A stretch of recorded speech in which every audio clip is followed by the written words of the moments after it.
Hello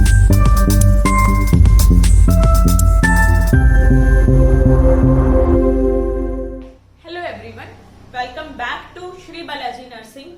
हमने digestive system start किया था जिसके अंदर हम teeth and tongue, salivary glands, alimentary canal, introduction ये सब कर चुके हैं। अब ईसोफेगस और स्टमक भी हो चुका है। आज की हमारी क्लास में हम पढ़ेंगे स्मॉल इंटेस्टाइन। तो चलिए स्टार्ट करते हैं आज का lecture.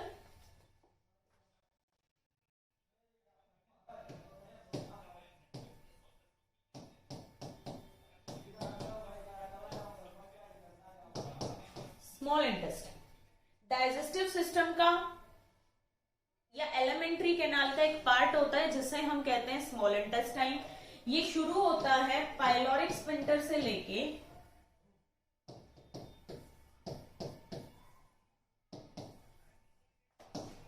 Pyloric sphincter to ileocecal wall.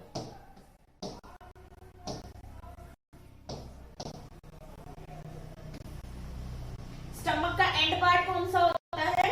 Pylorus. और पाइलोरस के एंड में जो ओपनिंग होती है उसे हम कहते हैं पाइलोरिक स्फिंक्टर। ये मैं आपको स्टमक में बता चुकी हूँ। इंटेस्टाइन या स्मॉल इंटेस्टाइन के एंड में भी एक वॉल होती है जिसे कहते हैं इलियोसिकल वॉल। पाइलोरिक स्फिंक्टर से लेके इलियोसिकल वॉल तक होता है स्मॉल इंटेस्टाइन। ठीक है। स्मॉल इंटेस्टाइन नेक्स्ट पार्ट है हमारा लार्ज इंटेस्टाइन। अब इसे स्मॉल इंटेस्टाइन क्यों बोला गया है? क्योंकि इसका जो डायमीटर है वो लार्ज इंटेस्टाइन से पतला होता है। मतलब स्मॉल इंटेस्टाइन की कॉइल ट्यूब होगी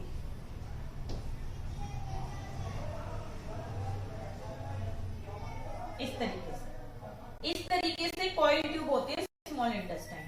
लार्ज इंटेस्टाइन जो होता है वो इससे थोड़ा सा मोटा होता है, यूं ये ऐसे होता है पतला, इसलिए इसे हमने कहा है स्मॉल इंटेस्टाइन। ठीक है। अब बात की जाए इसकी लेंथ कितनी होती है, तो एक लिविंग पर्सन में जो जिंदा इंसान है उसके अंदर इसकी लेंथ होती है अबाउट 3 मीटर। ठीक है। और जो कैडेवर होता है या जो एक्सपायर हो गया होता है उसके अंदर इसकी लेंथ होती है अराउंड 6.5 मीटर। क्योंकि मसल कंट्रोल खत्म हो जाता है, ये एक मस्कुलर ऑर्गन है, लूज हो जाएगा तो लंबा हो जाएगा।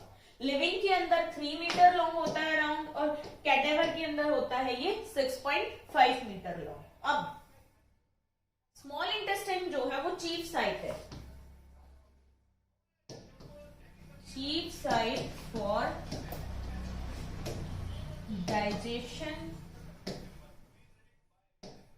डाइजेशन और एब्जॉर्प्शन। डाइजेशन स्टमक में भी होता है बट मैक्सिमम जो डाइजेशन होता है वो स्मॉल इंटेस्टाइन के अंदर होता है, और मैक्सिमम जो एब्जॉर्प्शन होता है वो भी स्मॉल इंटेस्टाइन के अंदर होता है।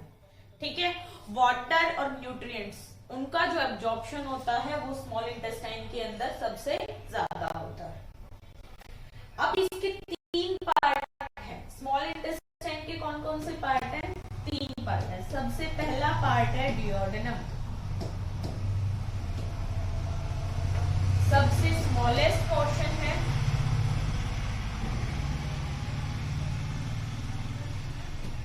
अराउंड 25 सेंटीमीटर लॉन्ग होता है। ठीक है। इसके अंदर एक ओपनिंग होती है जिसे हम कहते हैं हेपेटोपेनक्रियाटिक एम्पुला, या फिर बोला जाता है इसे एम्पुला ऑफ वेटर।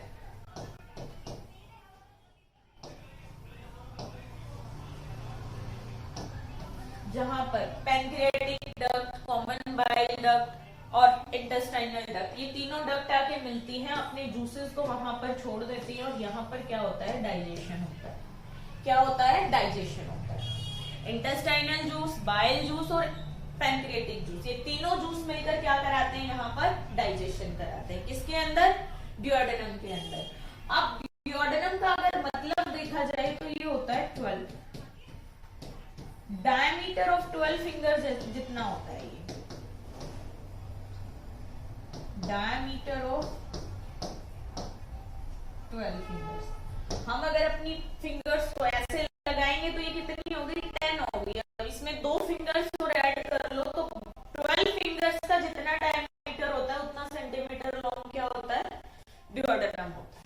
ठीक है, सेकेंड इसका जो पार्ट है वो है जेजेनम।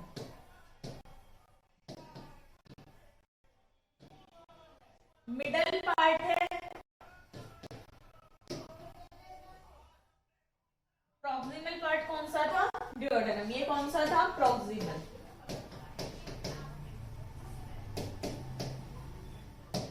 ठीक है, जेजेनम कौन सा है, मिडल पार्ट है, अराउंड होता है 2 मीटर लॉन्ग। कितना होता है, 2 मीटर लॉन्ग। अब जेजेनम का मतलब ही होता है एम्प्टी, मतलब खाली। इसे खाली क्यों कहते हैं जेजेनम को, क्योंकि डेड बॉडी के अंदर जेजेनम खाली मिलता है।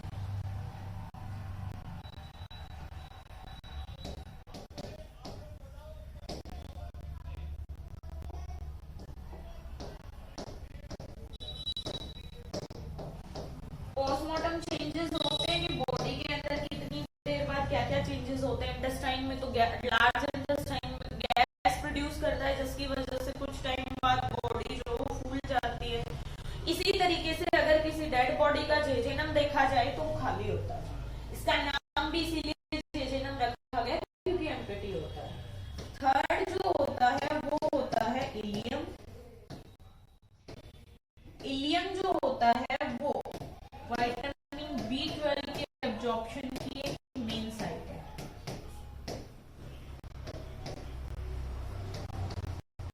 Iron absorption and vitamin B12 absorption जो होता है वो सबसे ज्यादा होता है इलियम के अंदर। अब इलियम के ऊपर होती है इलियोसिकल वॉल्व। इस इलियोसिकल वॉल्व के बाद स्मॉल इंटेस्टाइन खत्म हो जाता है, वहां से स्टार्ट हो जाता है लार्ज इंटेस्टाइन। क्लियर है इतना। नेक्स्ट हम बात करते हैं इंटेस्टाइन की हिस्टोलॉजी के बारे में। किसके बारे में बात करेंगे, सॉरी स्मॉल इंटेस्टाइन की हिस्टोलॉजी के बारे में। अब लेयर्स में आप लोगों को जब मैंने एलिमेंट्री के नाम कराई थी तो मैं बता चुकी हूँ, म्यूकोजा, सब म्यूकोजा। ठीक है, उसके बाद एक मिनट, मैंने आप लोगों को 4 लेयर्स बताई थी, mucosa,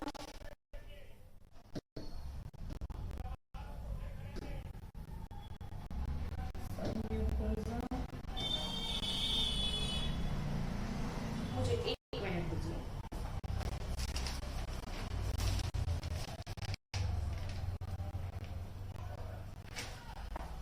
muscular and cirrhosis.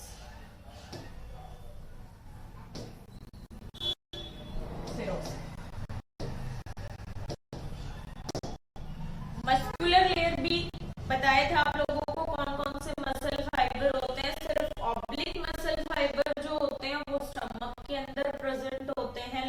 Circular muscle fibre और लॉन्गिट्यूडनल मसल फाइबर पूरे एलिमेंट्री ट्रैक्ट के अंदर प्रेजेंट होते हैं। ठीक है, उसके अलावा सपोजिट ये है हमारा स्मॉल इंटेस्टाइन।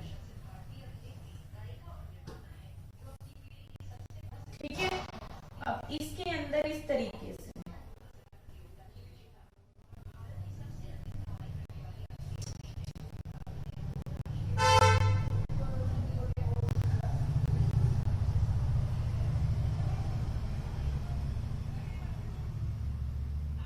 कुछ फोल्ड प्रेजेंट होते हैं जिन्हें हम कहते हैं फोल्ड्स ऑफ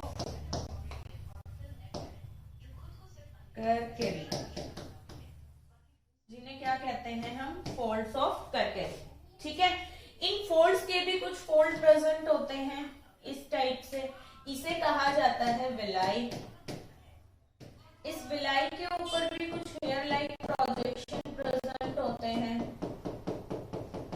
जिन्हें हम कहते हैं माइक्रोविलाई। ठीक है, फोल्ड, फोल्ड के ऊपर फोल्ड, उसके ऊपर भी कुछ हेयर लाइक प्रोजेक्शन। ये किस लिए इतना प्रेजेंट सरफेस एरिया, ये सारे मिलकर क्या करते हैं, सरफेस एरिया को इंक्रीज कर देते हैं, टू इंक्रीज सरफेस एरिया। इतने सारे फोल्ड स्मॉल इंटेस्टाइन के अंदर प्रेजेंट इसलिए होते हैं कि सरफेस एरिया ज्यादा हो जाए और मैक्सिमम एब्जॉर्प्शन होता रहे स्मॉल इंटेस्टाइन के अंदर। जब भी किसी को सिलियक होती है, मान लो किसी को गेहूं की एलर्जी होती है, तो यही इंटेस्टाइनल विलाई होती है जो सबसे ज्यादा अफेक्ट होती है। वो एलर्जन सबसे ज्यादा इस विलाई को अफेक्ट करते हैं, जिसकी वजह से डाइजेशन और एब्जॉर्प्शन जो है वो कम हो जाता है और पेशेंट जो है वो क्या हो जाता है, माल न्यूट्रिस्ट हो जाता है, न्यूट्रिशन की कमी हो जाती है उसके अंदर, इसलिए उनका वेट गेन भी ज्यादा नहीं हो पाता।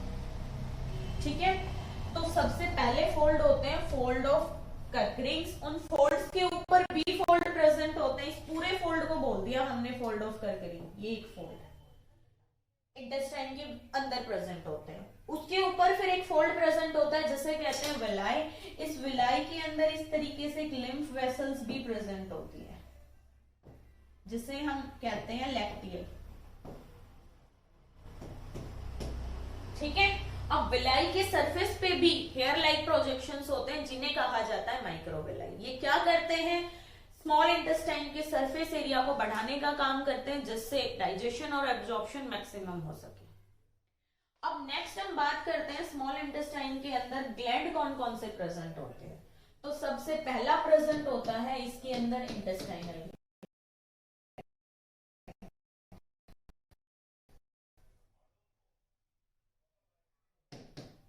क्या प्रेजेंट होता है, इंटेस्टाइनल ग्लैंड।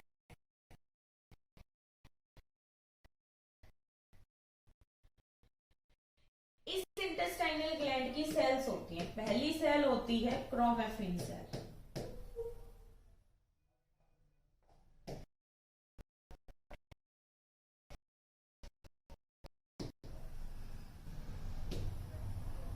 क्रोमेफिन की स्पेलिंग मैंने सही लिखी है, एंटेरोक्रोमेफिन।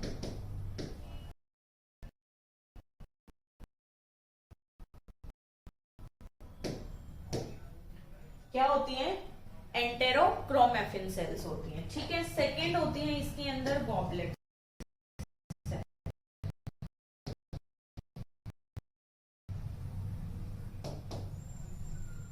सेकंड क्या प्रेजेंट होती है, गॉबलेट सेल। और थर्ड होती है इसके अंदर पिनेट सेल्स। थर्ड होती है इसके अंदर पिनेट सेल्स। अब इस इंटेस्टाइनल ग्लैंड भी इसके अंदर ग्लैंड प्रेजेंट होता है, उन्हें हम कहते हैं ब्रेनर्स ग्लैंड। उन्हें क्या कहते हैं, ब्रेनर्स ग्लैंड। ये ब्रेनर्स ग्लैंड में ये करते हैं म्यूकस का सिक्रीशन। ठीक है, जो एंटेरोक्रोमेफिन सेल है वो करती हैं intrinsic factor of castor.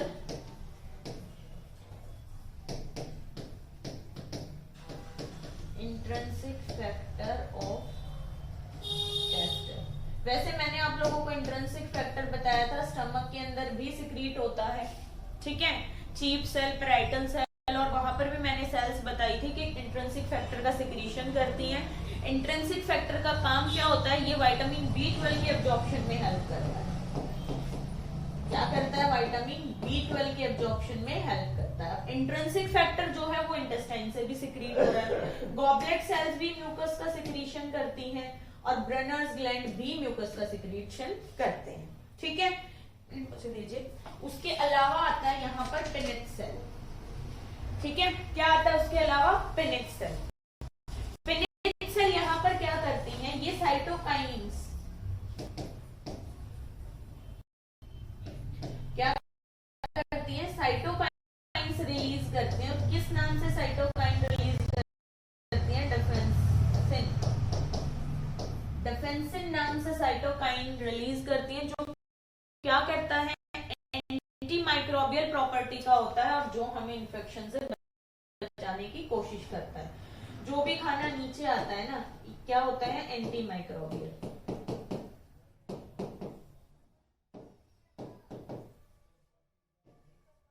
Anti microbial property property होती है। जो भी खाना नीचे आता है उस खाने के अंदर जो भी माइक्रो ऑर्गेनिज्म आता है उसका क्या करता है, ये खत्म करने का काम करता है। तो डिफेंसिन्स या साइटोकाइन्स, प्रोटेक्टिव मैकेनिज्म यहाँ पर चलता है।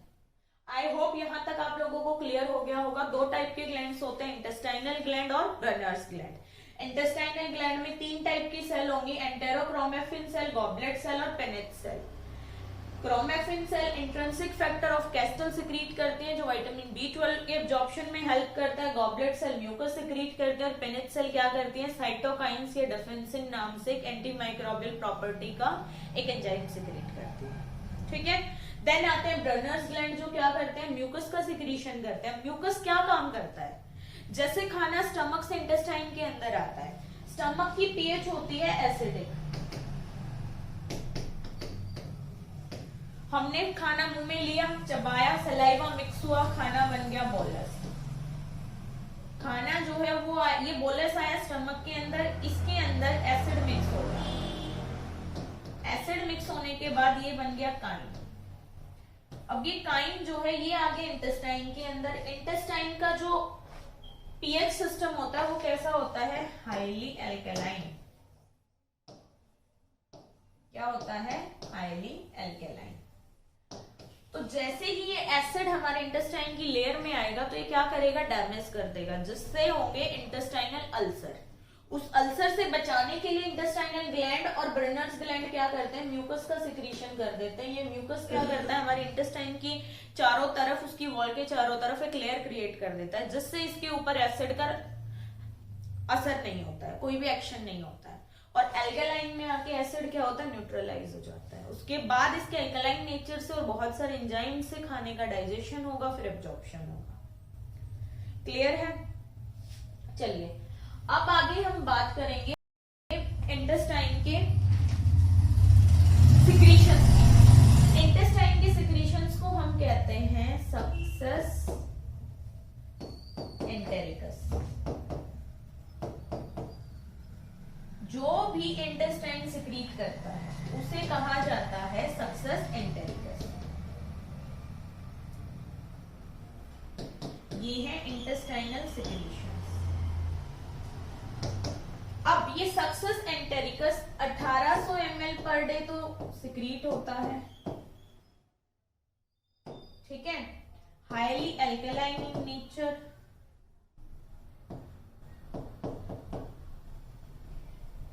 पीएच होती है इसकी 8.3, इसके अंदर 99.5% होता है वाटर और 0.5 होता है इसके अंदर सॉलिड्स। इन सॉलिड्स के अंदर 3 कैटेगरी आएंगी। सबसे पहले आएंगे ऑर्गेनिक कंपाउंड्स, सेकेंड आएगा इसके अंदर इनऑर्गेनिक, और एक आएगा अदर्स। ऑर्गेनिक के अंदर आएंगे एंजाइम्स। सबसे पहला एंजाइम आएगा इसके अंदर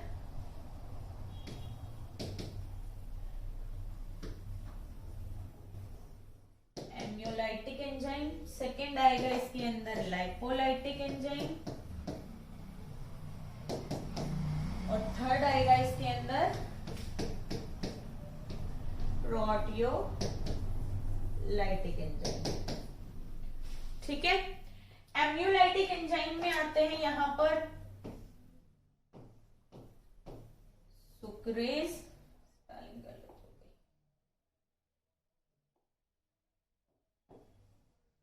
सुक्रेज, माल्टेज, सुक्रेज, माल्टेज,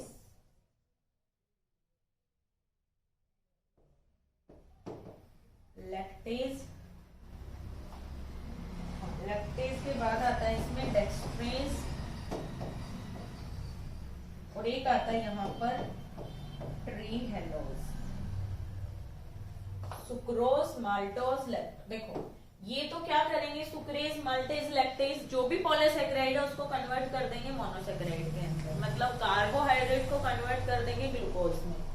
ये करेगा डेक्स्ट्रिन को ग्लूकोज में कन्वर्ट।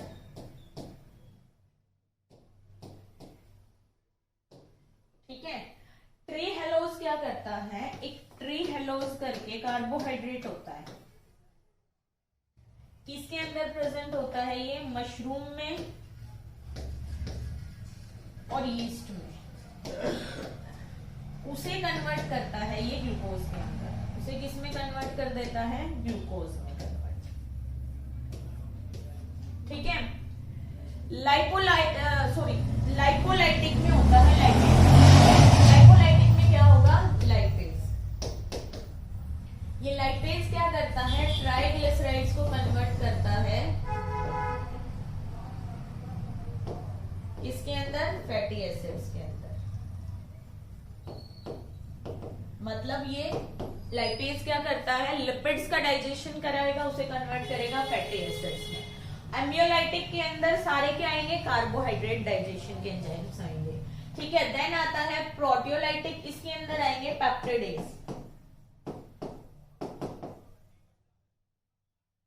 पेप्टिडेज में भी 3 कैटेगरी आएंगी। सबसे पहली आएगी अमाइनो पेप्टिडेज,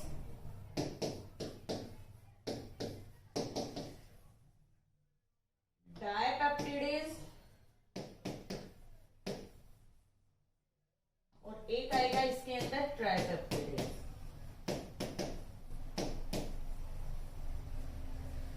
ये क्या करेंगे, पेप्टाइड्स को कन्वर्ट कर देंगे किसके अंदर, अमाइनो एसिड्स के अंदर। क्या करेंगे, पेप्टाइड्स मतलब प्रोटीन को कन्वर्ट कर देंगे ये अमाइनो एसिड्स के अंदर। ठीक है, और इस पेप्टिडेज में एक और आता है जिसे हम कहते हैं एंटेरोकाइनेज।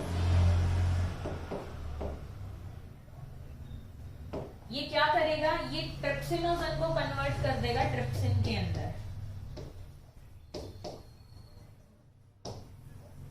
ट्रिप्सिनोजन टू ट्रिप्सिन, उसके बाद फर्दर ये फंक्शन करता है एंजाइम। ठीक है, अब ये तो थे हमारे ऑर्गेनिक्स। देन आता है इनऑर्गेनिक। इनऑर्गेनिक के अंदर क्या क्या आएंगे, इसके अंदर आएगा इंट्रिंसिक फैक्टर। मैंने आपको बताया था intrinsic factor of Castle chromaffin cell करती है। ठीक है, म्यूकस, और एक इसके अंदर आते हैं साइटोकाइनिन। साइटोकाइनिन का मैंने नाम भी बताया था ना आप लोगों को, क्या था साइटोकाइनिन का नाम यहाँ पर, डिफेंसिन। क्या नाम था साइटोकाइनिन का, डिफेंसिन। यहाँ पर क्या आएगा, डिफेंसिन। ये होता है इनऑर्गेनिक सॉलिड। अब आते हैं अदर्स। अदर्स के अंदर जितने भी इलेक्ट्रोलाइट हैं, सोडियम है, पोटेशियम है, क्लोराइड है, फॉस्फेट है, ये सब इलेक्ट्रोलाइट्स। ठीक है, कैल्शियम हो गया। उसके अलावा सबसे ज्यादा जो इस सक्सेस प्रेजेंट होती है क्वांटिटी, वो होती है बाइकार्बोनेट्स। बाइकार्बोनेट्स इसमें बहुत ज्यादा प्रेजेंट होते हैं, जिसकी वजह से इसका जो नेचर है वो एल्कलाइन हो जाता है या पीएच 8.3 हो जाती है। ठीक है, आई होप आप लोगों को इसका कंपोजिशन भी पता चल गया होगा। अब हम बात करते हैं कि इसके फंक्शन क्या क्या होते हैं।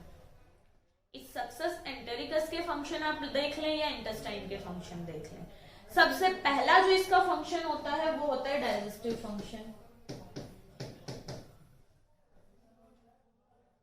आप लोगों ने एंजाइम्स पढ़ लिए हैं, पेप्टिडेज, एम्ब्रियोलाइटिक, प्रोटियोलाइटिक, ये सारे क्या करते हैं, डाइजेशन का काम करते हैं। सेकेंड जो फंक्शन होता है इसका एब्जॉर्प्शन का।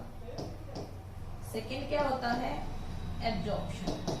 एब्जॉर्प्शन यहाँ पर वाटर और इलेक्ट्रोलाइट्स का या न्यूट्रिएंट्स का सबसे ज्यादा होता है, क्योंकि यहाँ पर माइक्रोविलाई और विलाई की प्रेजेंस की वजह से सरफेस एरिया बहुत ज्यादा हो जाता है। ठीक है, थर्ड जो फंक्शन रहता है वो रहता है प्रोटेक्शन का। एक तो म्यूकस प्रोटेक्शन करता है, दूसरा डिफेंसिव प्रोटेक्शन करता है। ठीक है, उसके अलावा फंक्शन होता है इसका एक्टिवेटिंग का, ट्रिप्सिनोजन टू ट्रिप्सिन, वो एक एक्टिवेटर होता है। देन होता है इसका function helping haemopoiesis.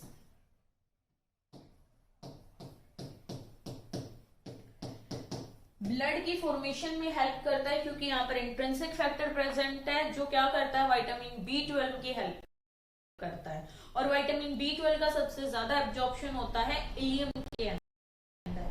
Calcium upper part मतलब ड्यूodenum में एब्जॉर्ब हो जाता है, और आयरन और विटामिन B12 होते हैं इलियम के अंदर एब्जॉर्ब। तो ये हीमोपोइसिस में भी हेल्प करता है।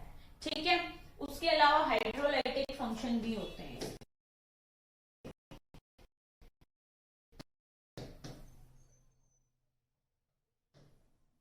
क्या होते हैं हाइड्रोलाइटिक फंक्शन?